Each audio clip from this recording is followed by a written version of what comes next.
so much for inviting me here today. It's truly a pleasure to talk with you.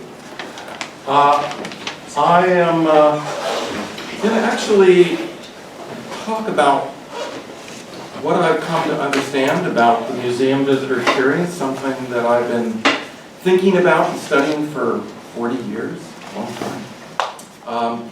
And I like to joke that after 40 years, I think I'm finally beginning to figure this out, but maybe not. Okay, so here's what I'm going to try and talk about today. And can everybody see this? Is there too much glare or anything? Is this just good? Okay. So I'm going to talk about why do people visit museums, what they do inside the museum and why, what meanings people take away from their museum visit. I'm actually, what I didn't say here, but I'm going to try and suggest that those three things clearly are interrelated, which often we don't think about them. I think the first part's for the marketing people, the middle part is for the exhibit designer, and the last part is for the education staff, but actually all three are interrelated. And then, most important, if we knew the answers to these questions, how could we use them? How could we actually improve the practice of museums? How could we make the museum experience better? So, we'll see how I do. So, why do people go to museums? Well, there is a conventional wisdom based on a lot of research. And this conventional wisdom says that people come to museums for one of two reasons, either to learn or for entertainment. It says people come to see the stuff. That makes sense. They come to see the exhibits, they come to see the objects, and they read the labels. And then finally, the only way we can get people to come back to our museums is by creating new exhibits, because once they've seen the exhibits, what would make them come back again? So if we want to make them come back again, we have to create new exhibits. And what I'm going to try and do is blow up those assumptions. So to do this, I'm going to introduce you to someone. This is Elizabeth, and actually her real name isn't Elizabeth, and that actually isn't even her real picture. But it helps to have a name and a face. So this is Elizabeth. And she lives in my hometown of Corvallis, Oregon. But she could live here. She could live anywhere. She's 67 years old. She's now retired, but she worked for 30 years as an office manager. So, very good person.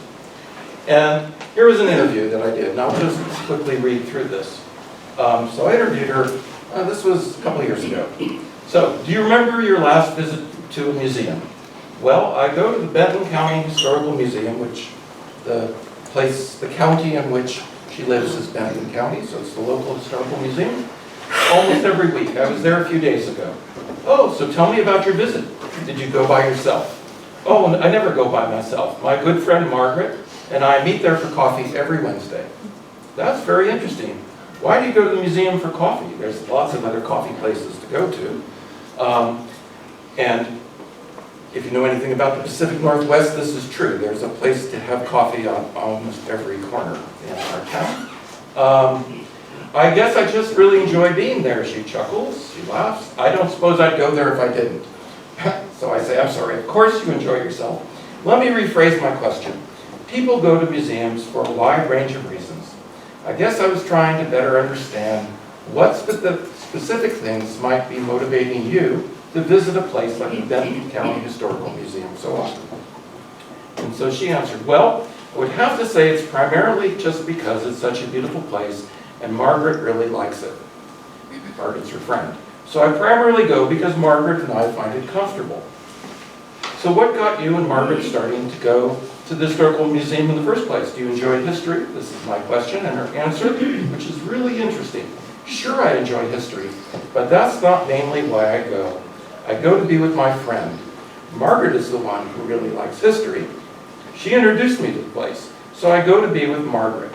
These days, we hardly ever walk around the museum. We just drink coffee and catch up. Old lady talk. Of course, if they have a new exhibit, we look, and I enjoy it, but mostly I just go there to be with my friend. So, conventional wisdom and most research on visitors and why they go, I would argue, is seriously flawed. And the reason it's seriously flawed is because most efforts to describe and understand museums and their visitors have begun and ended inside the four walls of the museum. Basically, you talk to people as they walk in the front door, and then you talk to them before they walk out the door, and you think you understand what's going on. Now, obviously, that makes sense. I mean, they're there, and so you would think you could understand that. But that, as I'll explain, is a problem. The other reason it's a problem is because we tend to think of the museum experience in terms of permanent categories. We've thought about it in terms of, well, people come to history museums because it's a history museum. They go to an art museum because it's an art museum. And obviously they must come because of the art or the history. We think of the visitor in terms of demographic categories. So we would call, what did I call her? Elizabeth? What did I say? I can't remember what I called her. Elizabeth, yes. So, you know, we would define her in American context as a white woman, an older woman. If she was visiting Europe, we say she's from the US. So we use these big, broad demographic categories. And sometimes we look at ethnicity, sometimes we look at religion, and certainly in Europe we worry about religion, sometimes social arrangement. But the fact is,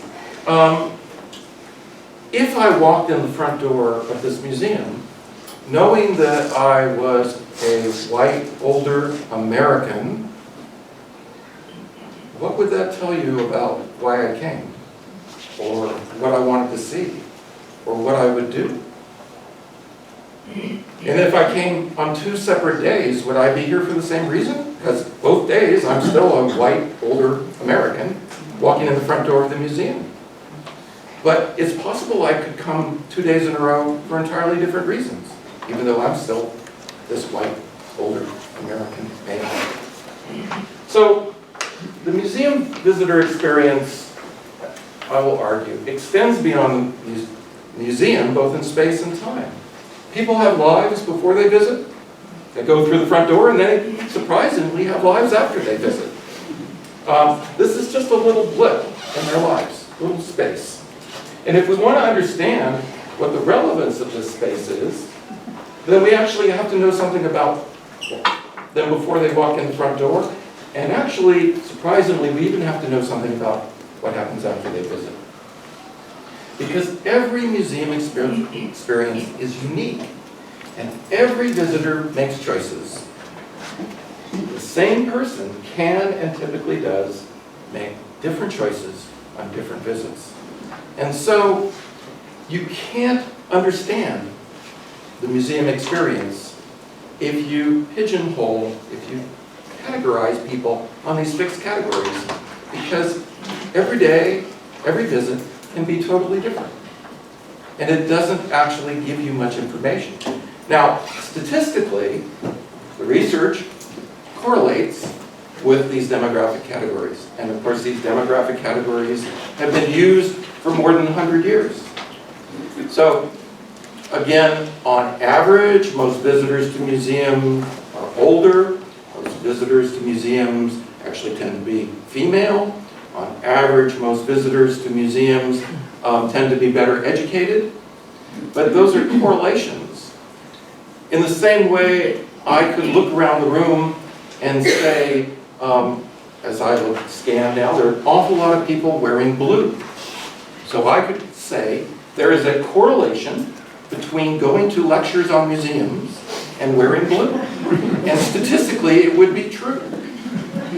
But what does it mean?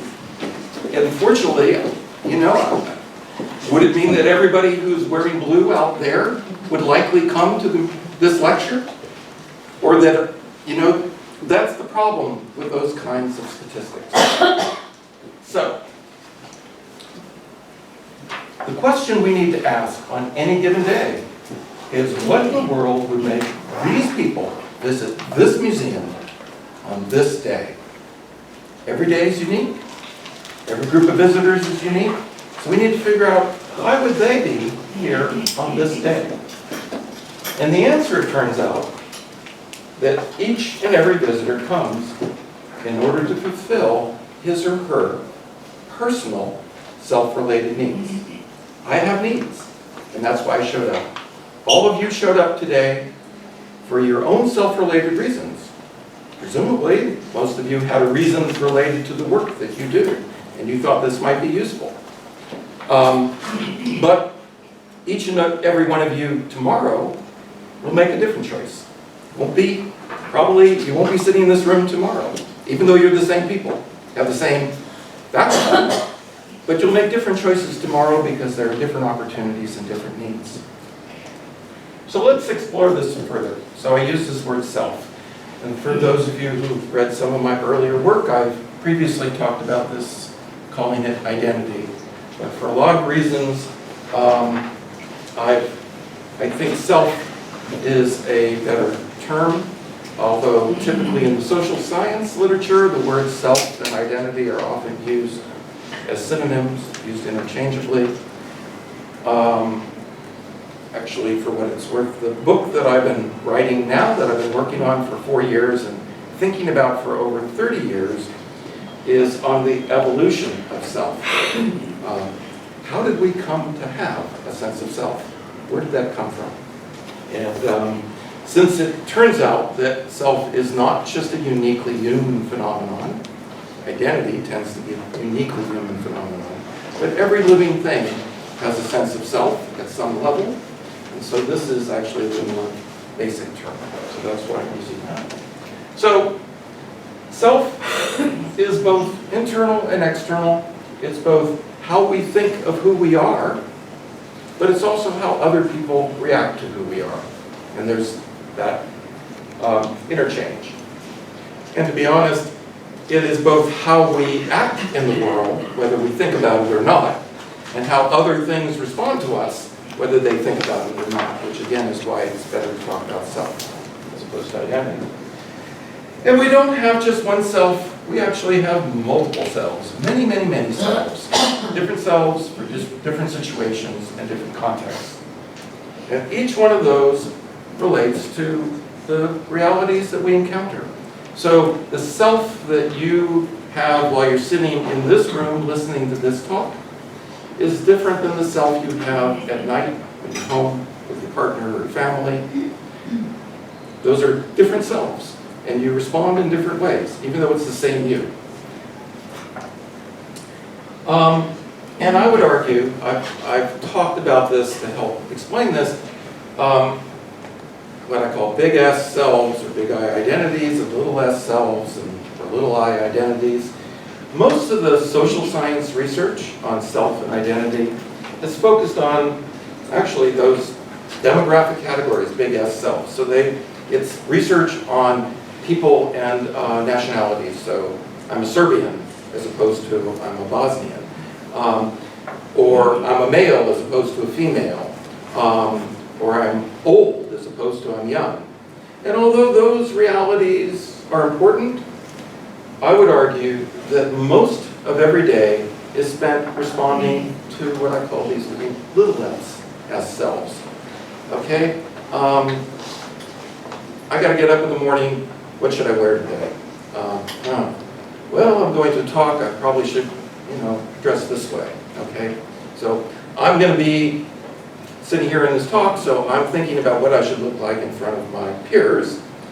And it's not necessarily because I'm a Serbian, and it's not even necessarily that I'm a male or female. I'm just thinking about the role that I'll play in that particular situation. And tonight, I'll take off these clothes and put on perhaps more comfortable clothes because I'm responding to a different set of situations. And finally, it's hard to put your finger on self. It's all this stuff internal. But we can get a glimpse of people's selves, particularly within this context of going to museum, by talking to people and asking them a little bit about why are you doing what you're doing. And when people tell us what they're doing or why they come to a museum, that isn't their self, but it is an indication of what might be sitting behind there. So those are some assumptions. So, I would argue that individuals visit museums, they have motivations, and those are based on specific time and setting related reasons. They're trying to satisfy some personal need or interest. And I'm going to come back to this. This is really interesting. So how do people come to decide that going to a museum will satisfy my need or self? Well, they have some sense that the museum has certain characteristics which will align with those needs. And I'm going to come back to that because this turns out to be a really interesting phenomenon. But we'll just accept that for the moment. That these people have motivations, and they come because that's the way the public currently perceives that museums could support their needs. So, why do people visit museums? The short answer is if you talk to thousands and thousands of people, as I and my colleagues have done, about why they come to museums, and if you talk to them for a while in an open-ended way as opposed to what typically, the reason we think that people come for learning or to have fun, those dichotomies, is because most of the research has forced people to pick a choice. So you say, did you come to learn or did you come to have fun? Gosh, I don't know, I probably came for both. But if I have to pick one, okay, I'll pick this one. But is that the real reason I came? Maybe not. Turns out, I would argue, everybody comes to the museum to learn, and everybody comes to have fun. Why not? Why would you come there to have a bad time? And you're not confused. You don't think the museum is an amusement park. You don't think it's a shopping mall. You know what a museum is. So, of course you're coming. You know it's an educational place. It's not like school, but it's not as if you don't realize what the nature of this place is. So by asking it that way, we force people to make bad choices. We're giving them the wrong choices to choose from. So when you really talk to people, everybody comes for a different reason, but all these reasons, and this turns out worldwide. I started this research in the US. In fact, I started it doing work at a science center. I developed this model, then I tested it at zoos and aquariums, and then other colleagues tested it at history museums and art museums. Started out in the United States, but ultimately people have collected data, as far as I know, not in Slovenia, unless we've done this, but in Germany, in Holland, in the UK, in Finland, in Sweden, in Denmark, in Spain, in Portugal, in Colombia, South America, in Brazil, in Taiwan, in mainland China, in Singapore, in Australia. And so there's these categories I'm about to give you seem to be pretty consistent worldwide at the moment. And again, we'll talk about that. But why do people come from museums? They come primarily, there are multiple reasons, but we can classify virtually all the reasons people come in just 5 big categories. And I've given them names. You can like my names, you can not like my names. Names don't matter. What matters is the underlying reasons. What I've called explorers, people are coming primarily because it says it interests me, I like it, I'm curious. And these are the people who would say, I'm coming to a history museum because I like history. But what's interesting about this group, if you ask them, so what particular thing here did you come to see about history? They'll say, I'm not sure. I don't even actually know what's in this museum. But because I like history, and it's a history museum, I decided to come. And when I see something interesting, I'll know. That's what I came to see. There are people I call facilitators, who actually, they may or may not like the subject matter of the museum, but it's irrelevant. They came primarily because others would like it and would want it. And they come to support those other people. They're motivated primarily by other people. So Elizabeth was primarily motivated by her friend Margaret. The reason she came was not because she liked history, but because she liked Margaret. And Margaret likes history, so Elizabeth goes to the History Museum. There are people who come because it's the place to go, it's an attraction. You know, we typically call these tourists, or, you know, these are our one-time visitors. I've figured it, you know, I've heard that it's an interesting place, I should see it once. Then I can say I've been there, done that.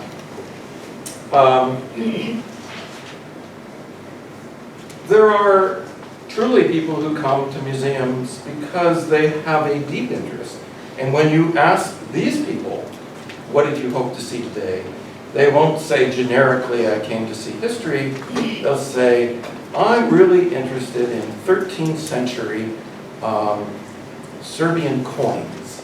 And I understand that you have a great collection here of 13th century Serbian coins. And could you tell me where they are? And I will walk in the front door and I will go straight to that case and just look at that. And if I have time, I'll wander around. But these people know what they want to see or what they want to do. And sometimes they're professionals and sometimes they're hobbyists. In some cases, for example, in places like zoos or botanical gardens, in this category would be photographers who come not actually to learn about plants or animals, but to take pictures of plants or animals. And they have a very specific agenda. They often are very knowledgeable, but they often represent a really small percentage of our visitors. And although often curators like to design exhibits for these people, which is good, but they represent a really small slice of the population. And then finally, there are people who come, in part like Elizabeth again, because it's just a nice place to be. And it's a place to get away from the everyday. It's a different kind of space. They're often beautiful spaces that we have. Now, the question is, how many people in this room have ever gone to a museum for this reason? And how many people have gone to a museum for this reason? And how many people have been a tourist and gone to a museum for this reason? And how many people have gone for this reason? And how many people have gone to a museum for this reason? You're all the same people. How could you go you go to a different museum, but you can play a different role. And that's what's important here, is this isn't about types of people, it's about types of reasons. The reasons that we go to places like museums is because we believe they support these kinds of experiences.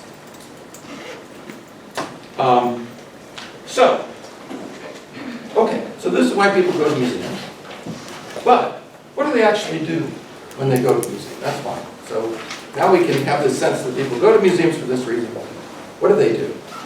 Well, there's a whole other line of research that says that, it's a complex thing.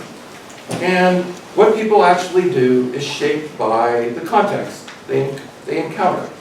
And my colleague Lynn King and I have said that there are basically three contexts. What we call the personal context, the social-cultural context, and the physical context. And briefly, the personal context is what a person brings with them. It's their prior knowledge, their prior experience, their interests. It's actually their biology, which is not something I've said in the past.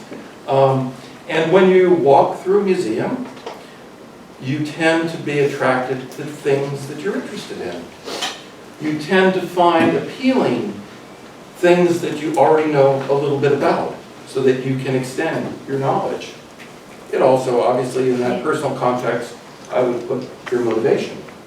And as I said, you also bring your bladder and your stomach with you. And if you get hungry, that affects your visit. If you have to use the toilet, that affects your visit.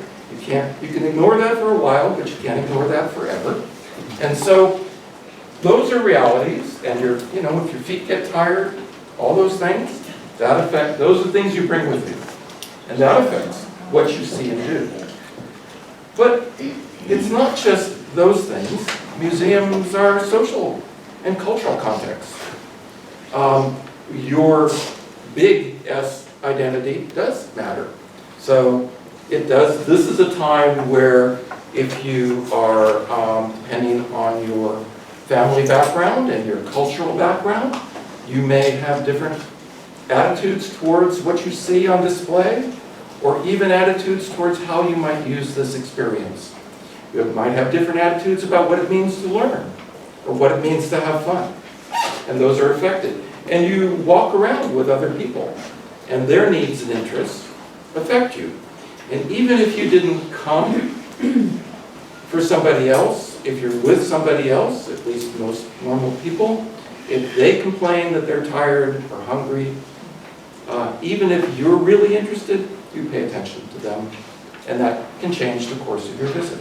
But certainly if you came for somebody else, you're very attentive to their needs, and that's what's driving your visit. And, of course, the physical context affects your visit. They're really cool things. They're neat objects. They're neat displays. There's labels and signs and architecture and temperature and color and space. And all of those things, subtly and not so subtly, influence how people behave.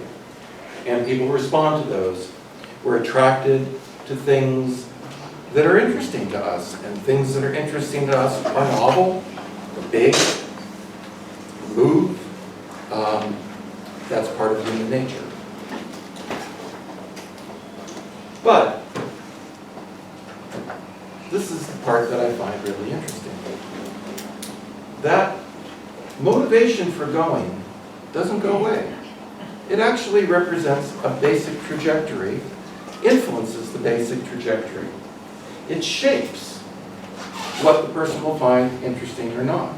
So if I visit the museum, even though I really like history, but I've come for my grandchild, and I bring my grandchild with me, what's important is what my grandchild is interested in. And so, even though I might find this object interesting, and I try and sneak a look at it, if he goes running off and says, look, look, look, I'm not going to look at that object, I'm going to go over and see what he's interested in, because that was the reason that I came.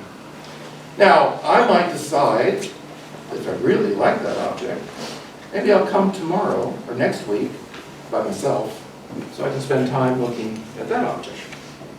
So again, I can have different agendas on different days, and that influences me. But what I will find most salient and most interesting relates to my agendas. So I'll give you two, this is actually, I will somewhat paraphrase, but this is actual data from the work that I did with zoos and aquariums. So, two visitors, both were interviewed about 2 to 3 months after their visit. Both were parents who came with their children. Okay? So, we might say they both were family visitors. But as you'll see, they were very different family visitors. First visitor. So tell me about your visit. Oh my God, Billy had a wonderful time. We played on the train around the zoo. We got to see lots of animals, and Billy loved the gorillas. He's just crazy about gorillas. And so we spent a lot of time in the gorilla enclosure. And the person goes on and on talking about what Billy did while at the zoo. So I then asked, so what about you? What did you do? Well, I spent my time with Billy. What else would I do? That's why I came to the zoo. Okay, visitor number 2. So tell me about your visit to the zoo. Actually, it was amazing. I was eye to eye with this gorilla. It's like we had this special moment together. We're just separated by the glass, and we were just staring eye to eye. I said, wow, that's amazing. What about Sally? Sally, I don't know, Sally had a good time. But let me tell you about this gorilla.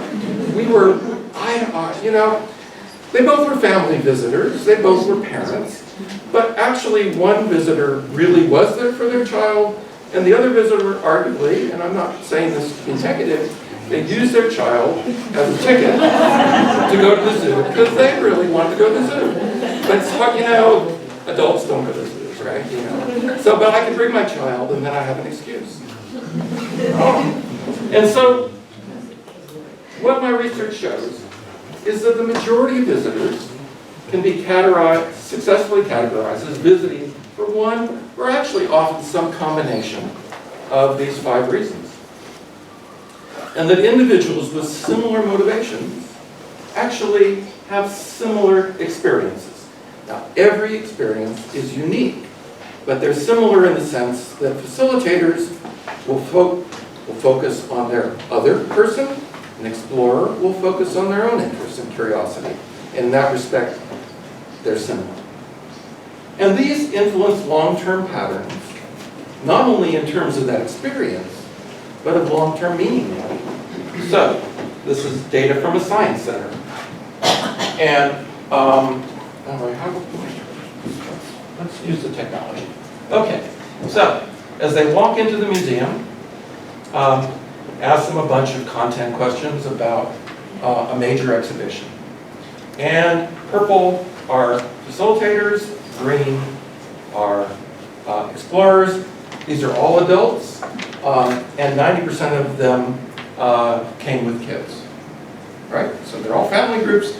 But what's interesting is if you look in the box, as they walk in the front door, and as they leave, as they're leaving the exhibition, actually there's no difference between these. It doesn't matter whether they're explorers or facilitators, they didn't know much about the content of the exhibit when they walked in the front door, but they knew equal amount as they walked out. This, although it doesn't show it, this is 2 years later. This data is 2 years later. 2 years later, the explorers still know as much about the content of that exhibit as they did when they walked out the door 2 years earlier. But statistically, there's no difference between these. These facilitators went back to baseline. You know, they sort of paid attention when they were in there, but it wasn't particularly important to them. And there was nothing that happened in those 2 years because of their interest that would allow them to retain that knowledge. Now, actually, I don't have the graph, but if we looked at the same group and asked the question differently, so tell me about the person you were with, what did they learn? These would be exactly the opposite. These people would be about the same, you know, as they walked out the door, but 2 years later, this person, you know, these facilitators could still tell me what their kid did 2 years earlier at the Science Center. This person would have to be, actually in many cases, have to be reminded they were with somebody. So if you think of that gorilla example, the second person, you say, and was Sally with you? Sally, gosh, what day was that, you know? They'd have to actually literally be reminded that they were with their child. But they would remember all about the gorilla. Meanwhile, the first person could tell me, 2 years later, could still tell me all about Billy and what Billy found interesting. But they would have a vague memory of anything else they saw or did. So that's really interesting. But it also turns out, okay, so it affects their long-term learning, meaning making. But this is the part that's also interesting. It also affects their satisfaction. And the reason it affects their satisfaction, which is this statement here, is that if I've come to support my child, what I find particularly salient and emotionally relevant to me is when my child's having a good time. Because that's why I came. So when my child's having a good time, then I think, gosh, I must be a good parent because I brought them here and they're having a good time, and that's really important to me. But if I came to find something that was interesting to me, what was emotionally salient and exciting was when I found something that was actually interesting to me. And that's what I'll remember. And I will be satisfied because I actually achieved my goal for why I came to the museum in the first place. And lo and behold, Satisfied people tell other people. Actually, dissatisfied people tell other people too. But if I really thought it was a great place and Billy had a wonderful time when I'm talking to my friends or my neighbors or my relatives and say, who have children of the same age as Billy, say, you should take them to the zoo. It's great. Billy had a wonderful time, you should go. And those people then think, oh, okay, the zoo is a great place to take my kid. Or, if I was an explorer, and I tell somebody else about my exciting trip and my experience with a gorilla, particularly for people I might share that with, who I think might be interested in that, then they would say, well, I like gorillas, maybe I can have a similar experience. And therefore I go to the zoo so that I can have that experience. And so, if you remember that statement that I made before, where do these 5 categories come from? Person uses a museum to satisfy what they perceive is a goal, and they have a satisfying experience. And they tell someone else about their experience. And that person goes to the museum in order to have that experience. And lo and behold, they have a good time, and they tell someone else. Well, that next person goes and also has that experience. And then they tell somebody else. And before you know it, everybody knows that the museum is a good place to go to have those kinds of experiences. And actually, it's a little like, well, how do we end up with so much water in the river? Well, where's that water come from? Well, it's lots of little raindrops, right? Lots of little raindrops which form little rivulets, which form little creeks, which form into bigger rivers, which form into bigger rivers. And over years and years, each of our institutions has built up a reputation by word of mouth, primarily. And it's this process. It's an amazing process. I go, I have an experience, I think it's interesting, I tell somebody else. They go, they have an experience, they think it's interesting, they tell somebody else. And before you know it, everybody seems to know that my museum is good for this. Now, it may turn out that your museum is also good for this, but if nobody has that experience or talks about that experience, nobody knows. And it turns out you can do lots of things in museums, but most people don't think you can do lots of things in museums. They think you can do 5 things. This is what the world has come to believe is what museums support.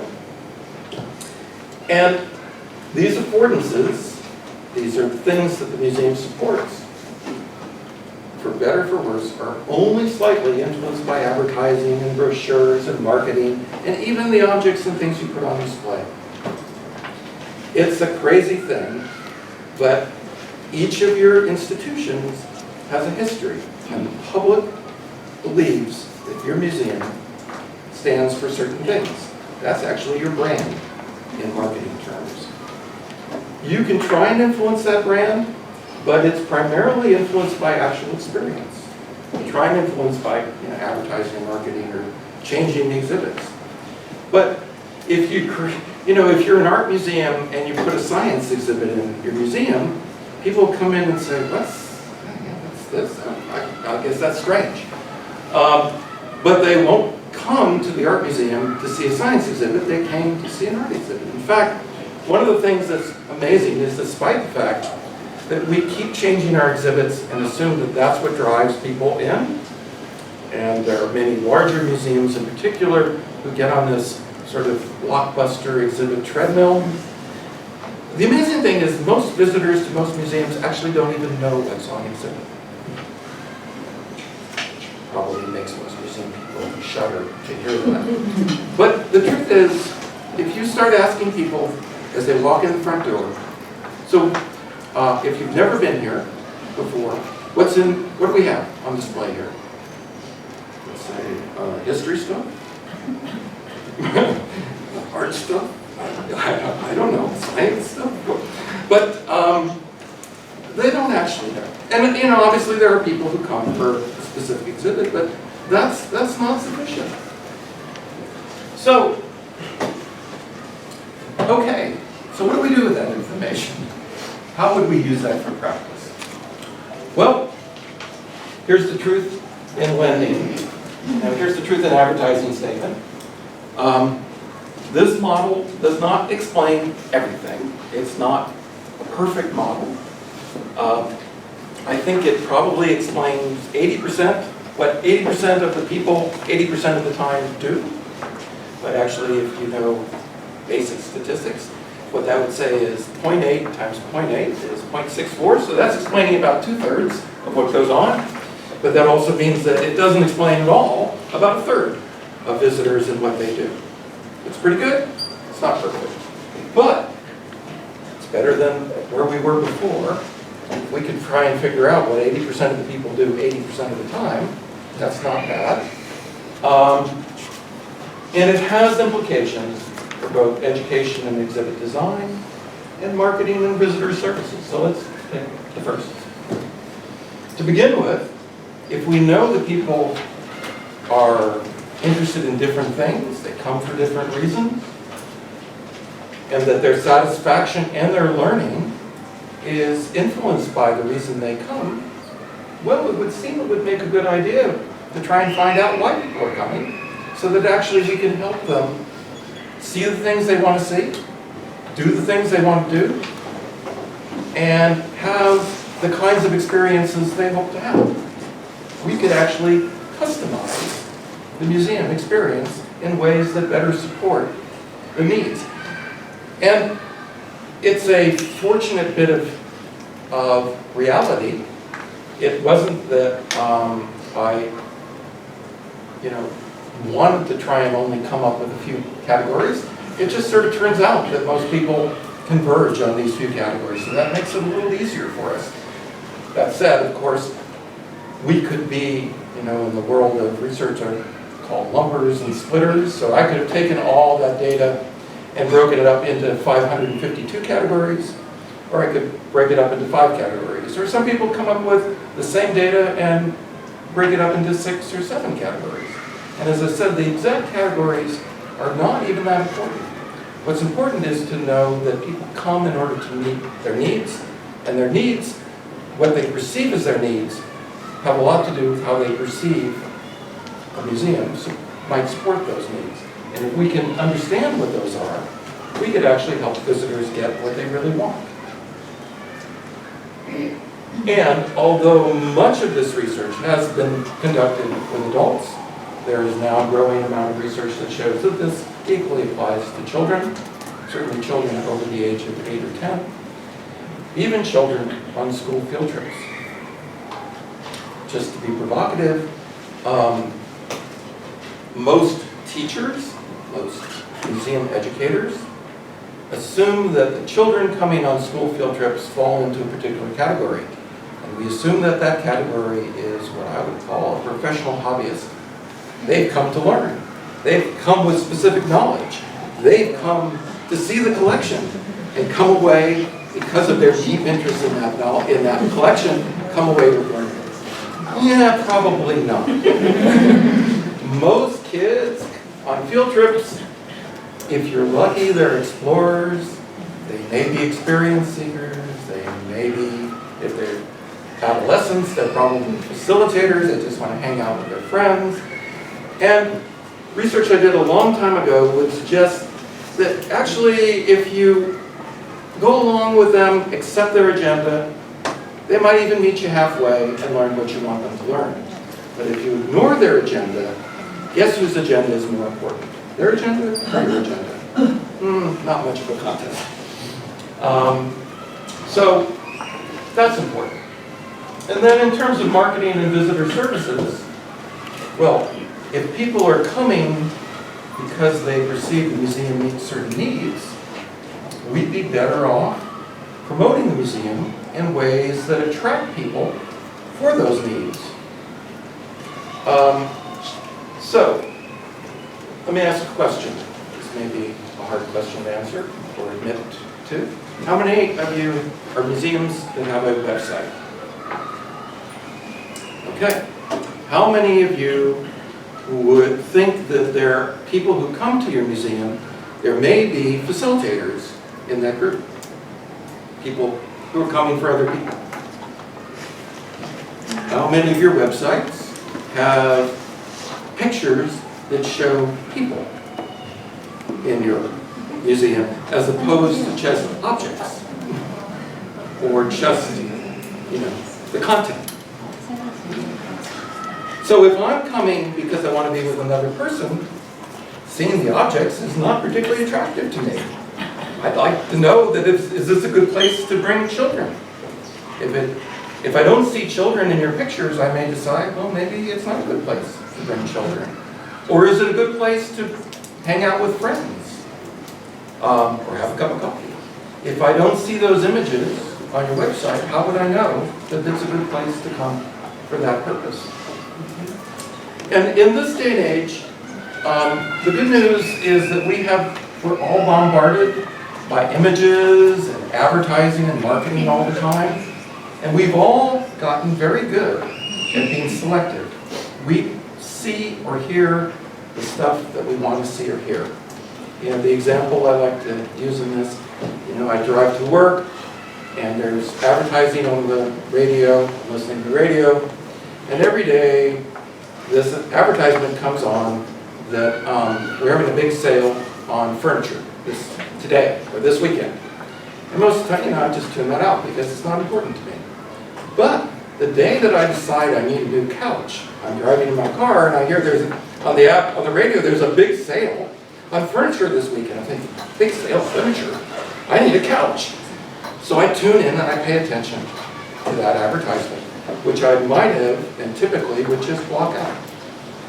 So what I'm saying is that you don't have to worry on your websites, in your notions, about being pure and speaking to a single audience. You can speak to multiple audiences, and people will self-select the messages that they're looking for. But if those messages aren't there, they can't attend to them. So you want to think about who visits your audience, who's the audience who visits your museum, what would you want the audience to know about your museum in terms of these different kinds of needs, and how can you promote it to people so that they would find it attractive. And then also, since the number one reason people come to your museum is word of mouth, how would you try to promote your museum in a way to encourage positive word of mouth? Now, the example that I gave for years, which people always said maybe makes sense in the US, makes no sense at all in Europe, but I'm going to give it to you anyway, and you can try and figure out how to make it make sense in a European context. So, if I'm a parent and I take my child to the museum, I would argue that what the museum should do is, as that parent, I want to know that that parent is there for their child as opposed to for themselves. And those parents that came for their child, I would actually want to thank them as they were leaving and say, you were a really good parent today. You did a wonderful thing for your child. I wish more parents could be like you. And that parent would leave the museum thinking, yeah, I was a good parent today. I should do this again, right? And I should tell other people about what a good parent I was today. So I don't know how to make that work in a Slovenian context, but that's the concept. We should reach out to people before they come to think about how we can connect with their needs and interests. And we need to communicate with people after they leave or as they're leaving and reinforce and reward them for making a good decision. Anything that would help them and encourage them to give a positive recommendation to somebody else or even to themselves that would make it worth their while to come back again. That's how we would build audience. And when we talk about visitors who currently aren't visiting, and we want different or more audiences to come, again, the traditional way is we say we don't have enough old people visiting our museum, or we don't have enough young people visiting our museum, or brown people, or white people, or purple people, or however you define it. If you follow what I'm saying, that's not very useful. what we need to think about is, what do people currently think are the values that our museum supports? And there are lots of other people who share those values, but currently don't believe that this museum would be a good place to support that value. So the people who aren't visiting your museum, they all are curious people who like to do new and different things. They have social relationships. They like to do nice things for their family. Many of them wouldn't mind getting to some place that's beautiful to get away from the crowd, or all those reasons. They may even have hobbies that could relate to what your museum's all about. They don't come because they don't see that your museum is a good place to do those things. They satisfy those needs in other places, in other ways. So if you want to get those people to come, you have to figure out, how can I meet them halfway? How can I understand what their needs are, how they currently satisfy those needs, and how can I bridge that gap? How can I help them see that the museum actually could satisfy those needs? And if you do that, you're more likely to be successful at getting more people to come. So, what are the takeaways? How can we attract and satisfy visitors of all kinds, including people like Elizabeth? People live their lives in order to satisfy their self-related needs. Museum going just happens to be one way people do that. It's not the only way. You know, we make the mistake, we say, well, how come people go to the shopping mall instead of going to the museum? Well, people can do both, right? You can go shopping and go to the museum. So the question is, how do you get people to do both? It's not a either or. And I believe that this insight, this notion that people come primarily to meet their self-related needs, is a clue to both how people perceive your museum and how you could better attract and satisfy them. And that's what I think I've learned after 40 years of doing this kind of work. Thanks.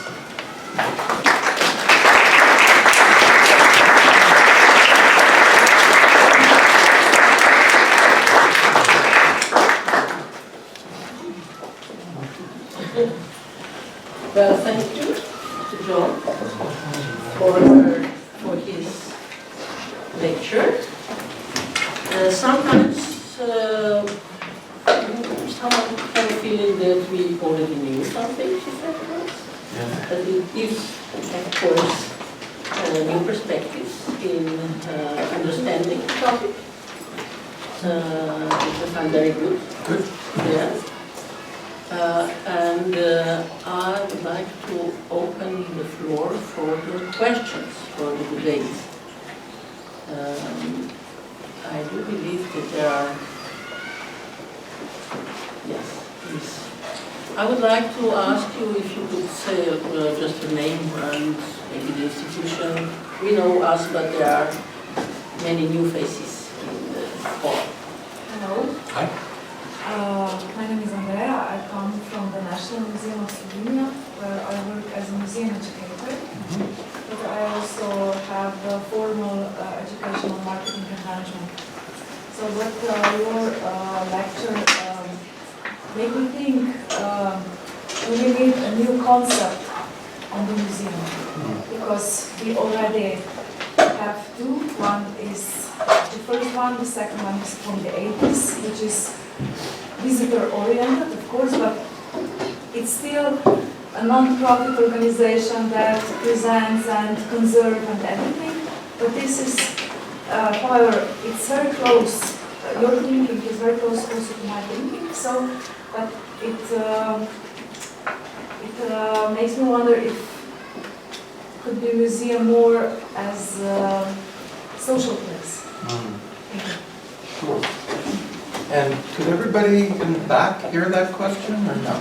Yes, good. Even better. Yes, and again, I think the museum could certainly begin to promote itself as a more of a social place. And I would encourage you and others to, again, not think of it as either or, but both and. Because there are people who would be attracted to come because of the content, and there would be people who would be attracted to come for social reasons. And of course there would be people who would be attracted for other reasons. And the other thing that I would encourage you to think about is we get trapped sometimes in our box, our museum box, and we forget that we have much more flexibility, not only in terms of how we focus, but also in time and space. So you could encourage those different activities in different parts of the museum.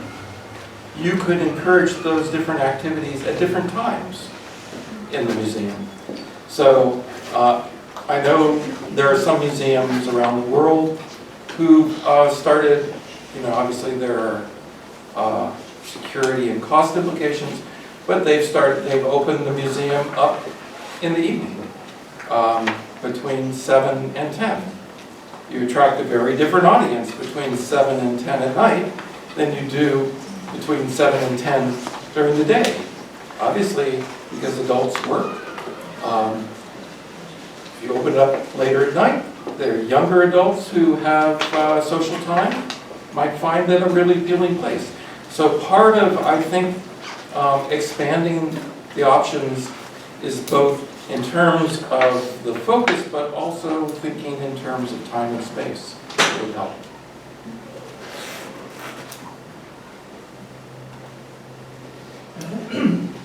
I would like our guest, John Falk, on the relation between institutional and the self-related needs of the visitors.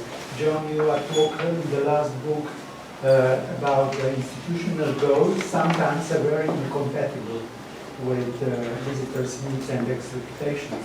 So they need to be reshaped, as you say, in ways that better overlap with what the field currently knows about the visitor needs, interests in design, experience. And you also say museums fail if they see themselves merely as a conveyors of information, books on the wall, rather than rich multi-sensory participatory venues. So to practice contextual model of learning requires rethinking the role of museums' place in visitors' lives. So my question is, how to use the contextual model to develop or refine institutional goals? In the goal setting process we made in the project, you proposed a type of planning in which the project team developed a series of nested institutional goals. Would you explain a little bit? Sure. I'll try. To begin with, even stepping back, I would argue that the real challenge, opportunity of a museum as a public education institution, it's about building a bridge. So you have goals as institutions, you have content goals and educational goals. You can think about those being over here. And then the public has its own set of goals and its own needs. A successful museum figures out how to build a bridge between those. And sometimes not everybody gets all the way over the bridge. Even if they get partway over the bridge, is fine. But if you don't understand what those visitors' needs and interests are, you're not going to build any bridge. You're just playing on one side of the river, and those people are never going to come towards you. So it is, in part, what I would argue those nested goals have to do with thinking about different goals for different groups of people, and different goals for people who come once, different goals for people who come twice, different goals for people who come many times. And it isn't about having a single goal, it is about having this whole range of goals that begin to think about how can we move lots of people who have different needs over many, many bridges. And at some point, you measure your success not as all or nothing, but as progress along that way. don't know if that fully answers your question, but that's a good start.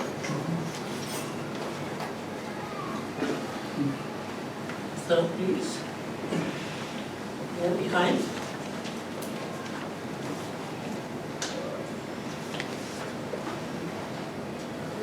Yeah. I would have a question.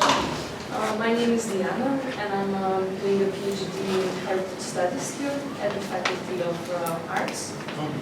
And I must say that in the absence of similar researches, I would say in Slovenia, with some exceptions, we look very much up to your research and similar research from the States. And one would get an impression that pretty much all the museums in the States are like really advanced and doing all this research and so on. And my question is, I found an information somewhere that there are like around 40,000 museums, public museums in the States. So if you know what is the percentage of these museums that is doing such research, like maybe on a regular basis, or that even have employed somebody to do this? Tiny. Tiny percentage. Tiny percentage. Yeah, and it's actually, we were talking about this last night at dinner, and I've been talking about this with Christian and other colleagues.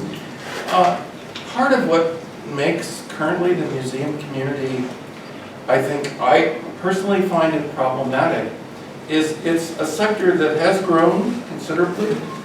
There's also a lot of turnover in terms of staff.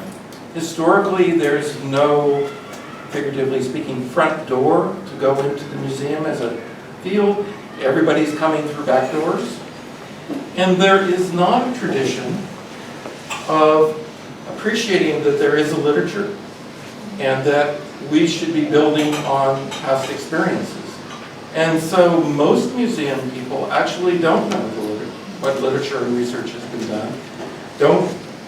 Frankly, don't even know enough to appreciate that there is a literature and they should pay attention to it. And it's my opinion that it's going to be very hard for us to make progress if all of us keep reinventing the wheel. We may all be smart people, but if we all start at the bottom, in a lifetime we'll all get to the same place, and we won't make progress. It's like I want to be a surgeon, and I say, well, that looks like fun. I could do that. And I don't bother reading any of the literature on what's been done before in medicine. I'm probably not going to be a very good surgeon. You would like to believe that the person you pay to help you do surgery has actually read the literature and knows what the current, what's been done in the past and what's currently being done, and then they can refine that. But we don't do that as a museum community. I think that's a problem. And it's not just a problem in Slovenia, it's a problem worldwide, including the United States.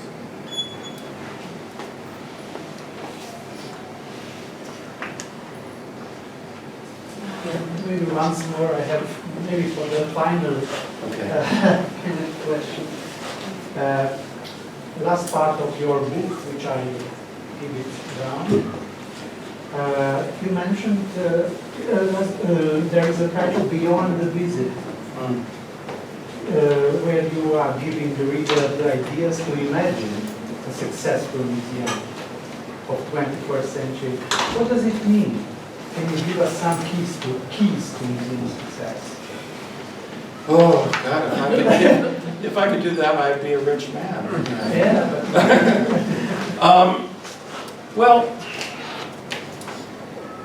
I don't know that I have any answers, but I think I have some challenges. So, to begin with, museums, although they have a longer history, they, by and large, were inventions of the 19th, 20th century. And they came to prominence and became really successful worldwide towards the end of the 20th century.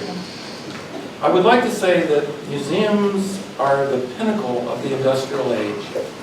And it's a model that was based, as the Industrial Revolution was based, on mass production and one size fits all. It was, we can create an educational medium called the exhibition, and millions of people can see it and get benefit from it. That's fabulous. Unfortunately, we're not in the industrial age anymore. And increasingly what people want are more customized experiences, more personal experiences, more co-created experiences, participatory experiences. And I think that what museums need to do, they need to evolve. And they need to come up with what is the museum of the 21st century? It won't and can't be just a straight line extension of what we've always done. I don't know I don't know what that looks like. I don't know that anybody knows what that looks like. Lots of people are trying. And so I can give you examples of things that people are trying to do, but I don't know which ones of those are the right ones. I will tell you, a negative story. I just, a week ago, was in Rio de Janeiro. And there's a brand new museum there called the Museum of the Future. And they spent lots and lots of money. Beautiful, amazing building, filled with mostly large video screens and lots of video images. And it is my belief that it is not the museum of tomorrow, it is the museum of yesterday. Because despite the fact they spent a lot of money on it, first of all, it's a passive experience, it's not an active experience. It's not a customized experience, it's a one-size-fits-all experience. And I think everybody will think they need to go once, but they'll never go back. Because why would I go back? I've been there, I've seen it, I've done it. And not only that, they spent so much money creating all these films with all these images and all this statistics about the nature of the world today. But from what I understand, they have no money to change it. So all those statistics, it'll be the museum of tomorrow in 2016. But in 2017, it'll be the museum of 2016. And in 2018, it'll be the museum of 2016. It is the museum of yesterday already. It's the museum of yesterday. And although they spent a lot of money, I think they'll be very unhappy with it in the long term. So that's not the model. And although we can create a lot of flash, that's not the model. It is about speaking to people's needs and creating experiences that people find personally satisfying. And I'm willing to bet that you folks here have as good a chance of figuring out what that is as anybody else in the world. Because everybody's trying to figure out what it is. And most museums, though, I will say, have been very tentative. They've just sort of rearranged the chairs and say, see, we changed. That's not going to be sufficient. The dire warning is that if you don't change, museums will be the opera houses of tomorrow. In the end of the 19th century, every city had to have a big, flashy opera house. Beautiful. That's where most of the, money went in terms of big architecture and big change. 100 years later, those big opera houses were shopping malls or other things because nobody was going to operas anymore. And at the end of the 20th century and into the beginning of the 21st century, museums were the opera houses of most cities. It's where people were spending money, visitor numbers were going up. I guess I should do it in your direction. Visitor numbers were going up, but they've started to level off. And if we don't change, will be replaced by something else. And 50 years from now, our beautiful spaces will be great shopping malls or whatever people want to do with them. Or there'll be fewer of them. And that's just the cold reality. But, you know, the good news is it's easier to change in some ways, although harder, when you are at the top of your game. You know, when everything's crashing, it's really hard to make changes. But, you know, when people still think you're a great place, now's the time to experiment. And, you know, try and figure out how could we do this different. What can we do to change the structure and nature of the experience that people have and begin to transition to that new direction.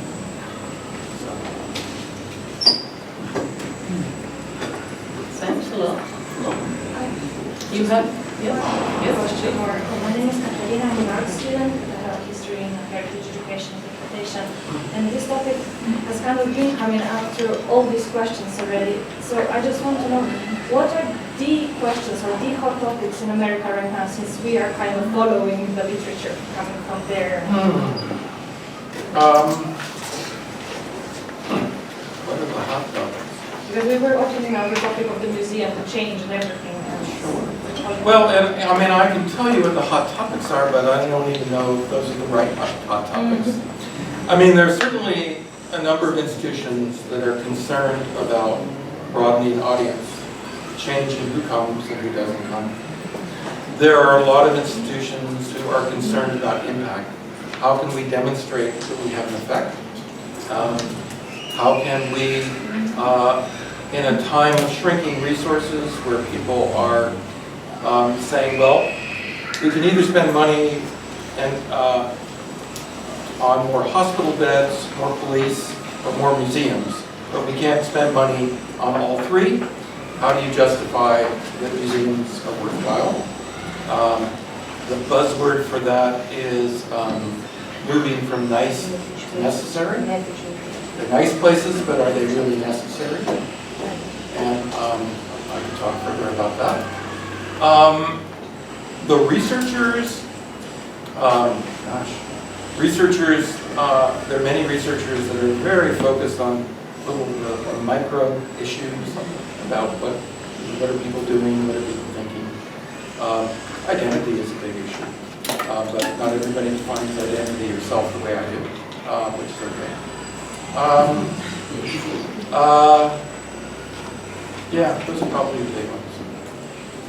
So, but I'm not sure that any of those are the right questions. They are the questions that people are asking. They may or may not be the right questions, particularly for your context.